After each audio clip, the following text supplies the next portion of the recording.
ఆచి చికెన్ మసాలా. మండలి వాయిదా తర్వాత బయటకు వచ్చి మీడియాతో మాట్లాడారు శాసన మండలిలో విపక్ష నేత బొత్స సత్యనారాయణ. ఇందాపూర్ సంస్థ హెరిటేజ్ వాళ్ళదే అన్నారు. ఇందాపూర్ వెబ్సైట్లో కూడా హెరిటేజ్ ఉంది అని చూపించారు. హెరిటేజ్ ఇందాపూర్ డైరీపై చర్చించాలనే తాము సభలో కోరాము అన్నారు. హెరిటేజ్ తయారు చేసే నెయ్యిలో కూడా కెమికల్స్ ఉన్నాయి అన్నారు బొత్స. వీళ్ళు కల్తీ నెయ్యి నుంచి సప్లై చేస్తానని చెప్పని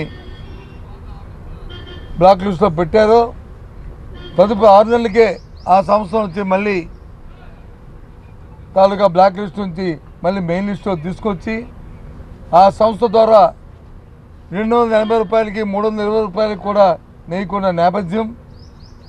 అదే సంస్థ ఇందాపూర్ అని చెప్పిన సంస్థ ఏదైతే ఉందో ఆ ఇందాపూర్ సంస్థ ఇవాళ వచ్చి 658 రూపాయలకి ఇవాళ వచ్చి నెయ్యిని సప్లై చేస్తున్న నేపథ్యం. ఈ ఇందాపూర్ సంస్థ ఎవరిదో కాదు, సొంతంగా హెరిటేజ్ సంస్థకు సంబంధించిన సంస్థ. ఇదిగో వాళ్ళ వెబ్సైట్లోనూ ఇదిగో ఇదేమో నేను ముద్రించింది కాదు, హెరిటేజ్ ప్లాంట్ నేమ్ ఇందాపూర్. ఇగో మేడం గారి ఫోటో.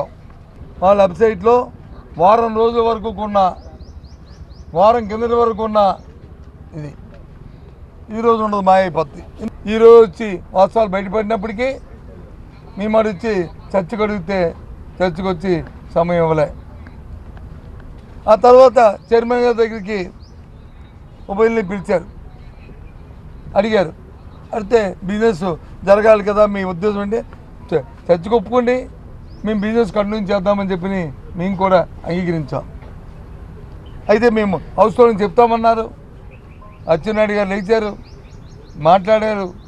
ఇష్టారాజ్యంగా ఆయన మాట్లాడారు, సంబంధం లేని అంశాలను మాట్లాడారు.